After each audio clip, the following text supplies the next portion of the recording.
Il est 8h33 et vous êtes bien sur RMC et BFM TV. Bonjour Marie-Lise Léon. Bonjour. Vous êtes le nouveau visage de la CFDT, secrétaire générale de la CFDT. Vous succédez donc à Laurent Berger, juste après cette bataille des retraites. On va voir d'ailleurs si pour vous, elle est derrière vous. On va parler de la question du chômage, de la question de l'emploi, de la question du partage des richesses. Voilà aussi un des grands dossiers sur lesquels la CFDT a été en pointe et qui devrait être adopté à partir d'aujourd'hui à l'Assemblée nationale. Partage des richesses d'ailleurs plutôt qu'augmentation des salaires pour certaines entreprises. Mais je voudrais commencer par vous faire réagir aux propos d'Emmanuel Macron, qui était donc hier à Marseille, qui est encore à Marseille ce matin. Mais hier, il était interpellé par une mère de famille qui lui disait, voilà, mon fils a 33 ans, il a touché le RSA, mais il ne le touche plus. Il a 11 mois de loyer impayé, il cherche du boulot.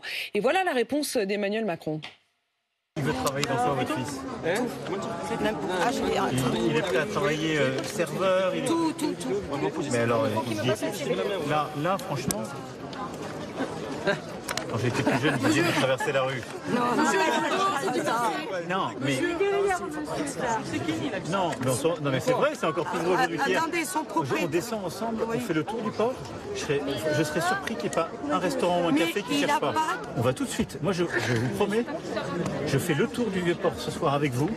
Je vous trouve. Je suis sûr qu'il y a 10 offres d'emploi dessus. Peut-être un peu compliqué pour ceux qui étaient en radio. Je vous traduis en quelque sorte, puisqu'il y avait beaucoup de bruit. Mais voilà ce qu'il a dit, Emmanuel Macron.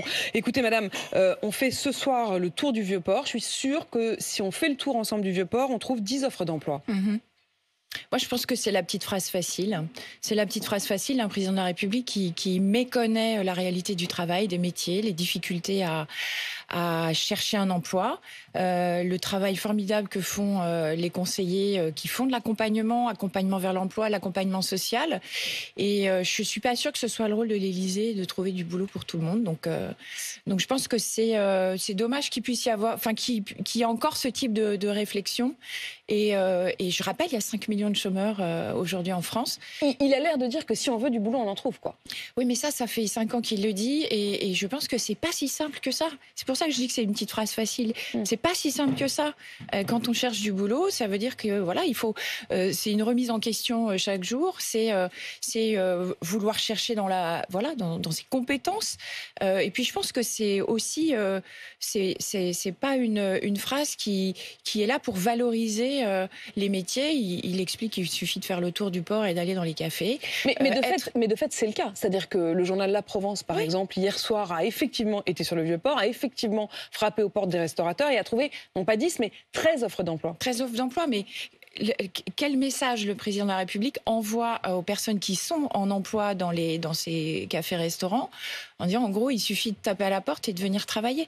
Ça veut dire c'est nier les compétences, les difficultés des conditions de travail, des horaires. Ça ne veut pas forcément dire que ce jeune homme-là, le fils de cette dame, serait pris. Mais en tout cas, des offres d'emploi, il y en a et elle ne trouve pas. Elle ne trouve pas.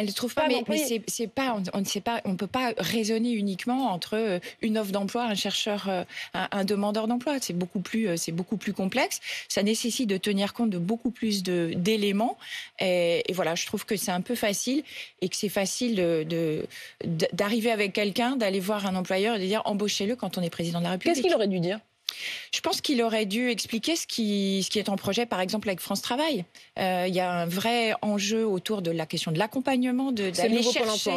C'est le nouveau Pôle emploi. Alors, peut-être que ça sera le nouveau nom de l'Élysée, si tout le monde doit aller frapper à la porte du président pour trouver du boulot. Je pense que c'est surtout l'illustration qu'il méconnaît la réalité des personnes qui cherchent un emploi.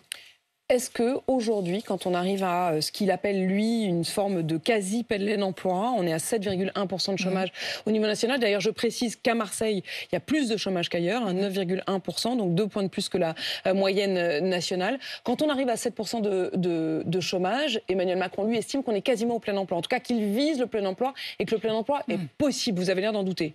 Non, je ne dis pas qu'il faut en douter. Je pense que c'est un objectif que partage la CFDT. On ne peut pas se satisfaire d'avoir ce nombre de demandeurs d'emploi. Mais au-delà des statistiques, 7% de chômeurs, ça veut dire 5 088 chômeurs, toutes catégories confondues. C'est 5 millions de personnes qui sont en situation, en difficulté, qui ont perdu pour de multiples raisons leur emploi et qui ont besoin d'un accompagnement. Et plus le chômage baisse, plus l'accompagnement doit être renforcé. C'est là-dessus qu'il faut marteler si on reste sur cette question des emplois non pourvus, je recevais hier sur RMC un boucher qui est dans l'Ain et qui se bat pour que son apprenti, qui est un apprenti originaire du Mali, puisse avoir une carte de séjour. Aujourd'hui, ce jeune Malien qui est arrivé à l'âge de 15 ans, qui travaille depuis 2 ans dans sa boucherie, risque l'expulsion. Il est sous le coup d'une OQTF alors qu'il s'apprêtait à passer son oral, enfin sa pratique du CAP. Il se bat pour le garder, la maire de son village se bat pour le garder, quasiment l'intégralité du village a signé la pétition. Donc il y a la question de l'emploi et de la régularisation des travailleurs immigrés. Et il y a aussi une autre question en creux, c'est que ce boucher, il me disait, mais au fond, si ce jeune Malien part, je ne trouverai personne parce que j'ai tenté d'embaucher des Français, j'aime pas du tout cette expression, enfin je sais pas comment le dire autrement, des Français réguliers en France avec des papiers qu'on dirait Français de souche. Bon, en tout cas, il dit, je n'en trouve pas parce qu'ils sont pas prêts à bosser. Alors ça, je ne vais pas rentrer dans le débat des jeunes qui ne veulent pas bosser, qui ne savent pas se lever le matin, qui ne savent pas dire bonjour. Ce que je trouve intéressant, c'est que ce boucher, il est d'un côté, il se bat, il se bat, moi, je pense qu'il faut... Mais de l'autre côté, en même temps, quand je lui dis, mais vous avez trouvé... Il dit, non, je ne trouve pas, je ne trouve personne. Je pense qu'il y a un renfort d'accompagnement. On parle de l'accompagnement des jeunes, l'accompagnement des personnes qui cherchent un emploi, d'aller vers les entreprises. Et il y a aussi besoin, pour les entreprises, d'un accompagnement spécifique pour pouvoir savoir à quelle bonne porte frapper. Et ça, je pense qu'il faut qu'on puisse mais vous pouvez améliorer les choses des deux questions. Et puis, alors, je ne pense pas que la question, elle se pose dans les termes de les jeunes ne veulent pas bosser. Et donc, mais c'est pas une question des jeunes. C'est une question de... Dans le cas de l'apprentissage, notamment dans la boucherie, on est plutôt sur des populations plus jeunes.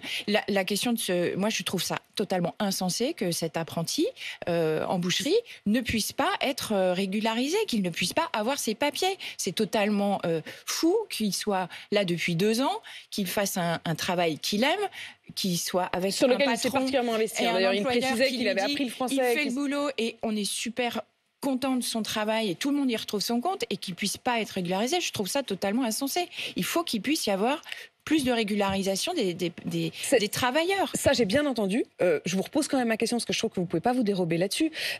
Parce que ce n'est pas une question uniquement de... C'est pas ce boucher dans l'Ain qui voulait stigmatiser particulièrement les jeunes. Il n'avait absolument pas cette volonté-là. Et d'ailleurs, le combat qu'il mène pour son apprenti montre bien que lui, il n'est pas dans une question de combat idéologique ou de devoir jeter l'opprobre sur les jeunes. Il dit juste, voilà, moi, j'ai eu du mal à trouver quelqu'un pour bosser. C'est une réalité. C'est une réalité. Après, la question, elle est aussi... Est-ce que c'est une question de conditions de travail ou est-ce que c'est une question de motivation? Non, alors moi, je ne crois pas à la motivation et je ne pense pas qu'il y ait un choix de certains jeunes à rester chez eux ou de chômeurs ou de demandeurs d'emploi ou de bénéficiaires du RSA à préférer rester chez eux plutôt que d'aller travailler. Ça, je n'y crois absolument pas. Absolument pas. Le travail est un moteur pour beaucoup de personnes. La question, c'est aussi, exactement comme vous dites, c'est quoi les conditions de travail qu'on me propose, les conditions d'emploi, les problématiques de logement. On ouvre la saison, la campagne des saisonniers avec le développement d'un accompagnement particulier CFDT, d'aller à la rencontre des saisonniers. Le sujet numéro 1, c'est la question du logement. Parce qu'on est dans des zones touristiques, parce que c'est tendu, il y a des problématiques de logement, de pouvoir aller de son boulot à son domicile ou là où on est hébergé le temps de la saison. Il y a une problématique régulière autour de la question des heures de travail. Est-ce que mes horaires correspondent à ce qui est prévu? Est-ce que je suis bien payée pour le nombre d'heures que je fais? Et ça nécessite que les personnes soient informées de leurs droits. Ça, c'est extrêmement important. Sur le logement, si on est sur les questions là tout de suite maintenant du logement, nous on travaille très concrètement avec les territoires, les collectivités locales. On essaye de mettre en relation en fait les employeurs avec des solutions, des personnes qui peuvent avoir des solutions d'hébergement, des places dans des mobil-homes, dans des campings. Voilà, il y a des solutions qui peuvent être trouvées. Nous, notre rôle CFDT, c'est de faire en sorte que les personnes se rendent compte et qu'il y ait des solutions concrètes qui puissent être trouvées. Marie-Lise Léon, je rappelle donc que vous êtes la nouvelle secrétaire générale de la CFDT. Je voudrais qu'on parle du partage de la valeur, puisque à partir d'aujourd'hui, à l'Assemblée, sera donc défendu cet accord qui a été signé par la CFDT. C'est donc pour le coup les partenaires sociaux qui ont commencé, qui se sont emparés de cette question du partage de la richesse au sein de l'entreprise, qui ont signé un accord. Et cet accord, eh bien, le gouvernement propose de le retranscrire dans la loi. Ça part donc de vous, des partenaires sociaux. D'abord, il y a quoi dans cet accord? C'est un accord qu'on a signé, nous, CFDT, parce qu'il part du partage de la valeur, notamment pour les petites entreprises. Donc, toutes les entreprises de moins de 50 doivent pouvoir bénéficier à horizon mi-2024. Toutes les branches doivent négocier des accords de participation. Donc nous, notre cible dans cet accord, il y avait 2 enjeux. La cible, c'était les salariés des très petites entreprises et des petites entreprises, puisqu'on sait qu'en général, dans les plus grandes entreprises, il y a de la négociation, il peut y avoir des accords, et donc ça bénéficie plutôt aux salariés des grandes entreprises. Donc là, nous, notre objectif, c'est de pouvoir concrétiser des accords sur la participation, une des modalités de partage des bénéfices. Et puis, l'autre enjeu, c'est que c'est un accord qui ne règle pas les questions de pouvoir d'achat et de partage de la valeur. Donc c'est bien, mais c'est pas suffisant. C'est bien, et on assume totalement. C'est-à-dire que c'est un accord qui règle une partie de la problématique du partage de la valeur, qui va aussi permettre de travailler sur la mixité des métiers, les évolutions de carrière. Donc ça, c'est quelque chose de très, avec des éléments relativement complets. Et puis il y a la question des salaires. Mais la question des salaires, pour la CFDT, elle se règle pas par la loi. Donc c'est un accord qui doit être transposé, mais qui doit nécessairement être complété par notre travail syndical dans les branches professionnelles pour pouvoir avoir. Ça veut dire que la question des salaires, elle se règle dans les entreprises, elle se règle dans les branches. C'est pas la même idée que la CGT. La CGT a refusé de signer cet accord précisément à cause de ça, parce qu'elle estime qu'on ne fait qu'un bout du chemin. Oui, mais c'est déjà pas mal de faire la moitié du chemin. Donc nous, on voit le verre à moitié vide, à moitié plein, quand la CGT voit le verre à moitié vide. Et donc, vous espérez que cet accord il puisse rentrer en application quand ?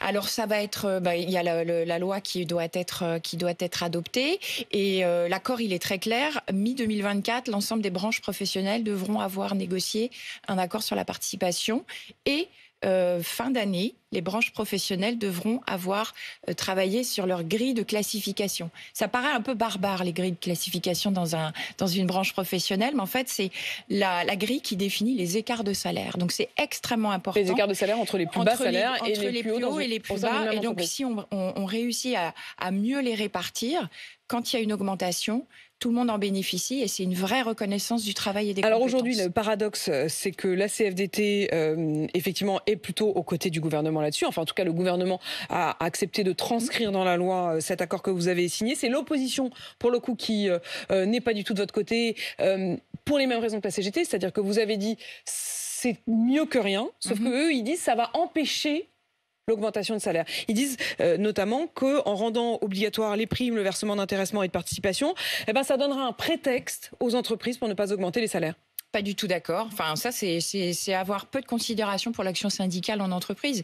La question des négo salariales, il y en a tous les jours. Il y en a qui aboutissent, il y en a qui nécessitent d'avoir des grèves, qui nécessitent d'avoir des mobilisations plus ou moins intenses. Mais ça, c'est le boulot des organisations syndicales. Donc nous, on assume cette responsabilité. Et s'il y a besoin d'augmentation salariale, charge aux syndicats de s'organiser, de mobiliser les salariés. Ça, moi, j'assume totalement le fait que ce soit notre travail. Je voudrais qu'on parle des retraites. Au fond, elles sont ce combat des retraites. Il y avait 2 visages qui étaient celui de Laurent Berger et celui de Philippe Martinez. Tous les deux ont quitté la direction de la CFDT et de la CGT. C'est désormais vous, Marie-Lise Léon, qui êtes à la tête de la CFDT. C'est Sophie Binet qui a pris le relais pour la CGT. Est-ce qu'au fond, ces incarnations, c'est aussi la fin d'une bataille? Ils ont été jusqu'au bout de cette bataille des retraites. Elle est derrière vous? Alors, le calendrier des congrès ou du Bureau national pour la CFDT font que ça correspond aussi effectivement à une des étapes de cette réforme des retraites. Je pense que c'est sain que dans les organisations, il y ait du renouvellement et que les responsables tiennent leurs engagements. C'était le cas de Laurent Berger qui avait annoncé qu'il ne ferait pas un mandat complet et qui respecte l'éthique des responsables CFDT qui est de dire au bout de 10 ans, on commence à réfléchir à la suite. Donc, et cette suite, c'est vous qui la prenez, Maryse Léon, on va y revenir dans un instant, mais je reprends ma question sur cette bataille des retraites. Vous avez dit une des étapes, si j'ai bien entendu ce que vous avez dit. Est-ce que je dois entendre que elle n'est pas finie, cette bataille des retraites ? La bataille des retraites, elle est pas finie parce que on n'a pas l'habitude de mentir aux travailleurs. Donc, le report de l'âge légal de 62 à 64 va entrer en vigueur. Il est prévu pour le 1er septembre. Et quand je dis la bataille continue, c'est que notre boulot, c'est d'être au contact et à la disposition des travailleurs qui ont des questions. Et les questions, elles sont nombreuses. Sur les modalités pratiques d'entrée en vigueur. Est-ce que vous avez encore les moyens de vous y opposer ? Est-ce que vous avez encore... Les moyens de s'y opposer deviennent de plus en plus compliqués, effectivement. Après, vous ne me ferez jamais dire que c'est une bonne réforme. Voilà. Je resterai ferme sur le fait que c'est absolument pas une bonne idée, que c'est une réforme injuste qui touche d'abord les femmes, qui sont principalement touchées par ce report de l'âge, et c'est pas parce qu'elle entre en vigueur qu'elle devient juste, au contraire. On en a la concrétisation aujourd'hui. Est-ce que cette bataille, le sentiment, Laurent Berger l'a beaucoup exprimé, de ne pas avoir été écouté, de ne pas avoir été associé à la réflexion, alors que la CFDT, au départ, a toujours, et vous continuez à le clamer, été un syndicat réformiste. Est-ce que ça a abîmé durablement la relation avec l'exécutif, avec le pouvoir ? Je pense que c'est un marqueur, effectivement. C'est pour ça qu'on a rencontré la Première ministre au mois de mai, en bilatéral, où elle a voulu voir les modalités pour... notamment quels étaient les sujets pour la suite. Et pour la CFDT, la question n'est pas tellement des sujets, c'est quoi la méthode. C'est-à-dire qu'on a fait des propositions dans le cadre de la réforme des retraites. On peut douter qu'elles aient même été regardées, examinées. On n'a pas eu de réponse. Si demain le gouvernement, comme il le prétend, veut continuer de discuter, de dialoguer, de concerter, pour la CFDT, ça ne sera certainement pas selon les mêmes conditions que ça n'aurait été s'il n'y avait pas eu cette bataille, ce bras de fer de la réforme des retraites. Oui, et puis vous êtes échaudés, quoi. Enfin, échaudés, oui, il y a de quoi, non ? Je pense que ça fait partie les sujets sont majeurs devant nous, les enjeux de travail, de usure professionnelle, de pénibilité, l'enjeu de l'emploi des seniors. Il y a plein de sujets devant nous. La question aujourd'hui, c'est est-ce que le président et son gouvernement veulent continuer de faire tout seul ou pas ? Et on attend la réponse. Il vous a appelé depuis que vous avez fait... Pas d'image.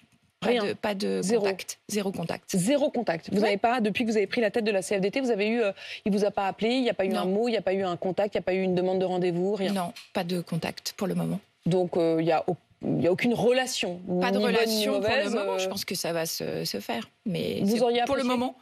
Pas. Vous auriez estimé que c'était une manière. Non, mais vous savez, je parle pas de l'honneur, je parle pas de l'orgueil. Pour la CFDT, on est une organisation collective. Moi, ce qui m'importe, c'est que... Je vous demande pas si ça vous aurait flatté. Ce que je veux dire, c'est que je ne veux pas du tout être mal comprise là-dessus. Ce que je veux dire simplement, c'est que vous le dites, il y a quand même beaucoup de sujets sur la table. Est-ce que vous estimez que il aurait été sain et peut-être même utile qu'il y ait une forme de contact qui soit prise ? Je pense que le contact va arriver. Il n'y a pas de raison pour laquelle le président de la République, surtout si aujourd'hui il nous dit qu'il est ouvert à la concertation, qu'il ne parte pas avec la secrétaire générale de la première organisation française. Non. Vous savez, j'ai eu beaucoup de messages d'abord de militants et de militantes qui sont extrêmement heureux que je prenne cette responsabilité. Et pour moi, ça, c'est l'essentiel. Elisabeth Borne non plus ? Elisabeth Borne, j'ai eu un message. D'accord. Oui, elle m'a envoyé un message. Donc vous vous rencontrerez. Donc on fera, on se verra, comme c'est d'usage aussi entre une première ministre et une secrétaire générale. C'est qui, Maryse Léon ? Je sais pas, c'est pas à moi qu'il faut demander. Qu'est-ce que vous voulez savoir ? C'est quoi votre cœur c'est-à-dire c'est quoi votre priorité ? Si on doit définir en votre combat, ce qui vraiment vous anime. Moi, ce qui m'a animé, ce qui m'anime toujours et ce qui m'a toujours fait en sorte que je m'investisse dans le syndicalisme, c'est la question du respect au travail, respect, dignité. reconnaissance du travail accompli. Je me suis engagée syndicalement parce que j'ai toujours trouvé insupportable qu'on parle des travailleurs invisibles, que des personnes au travail puissent être considérées comme des numéros et qui puissent être interchangeables. Ça m'insupporte au plus haut point et c'est pour ça que je me suis engagée. Et puis la deuxième motivation, c'est les enjeux de conditions de travail, puisque je travaillais dans des sites à très haut risque.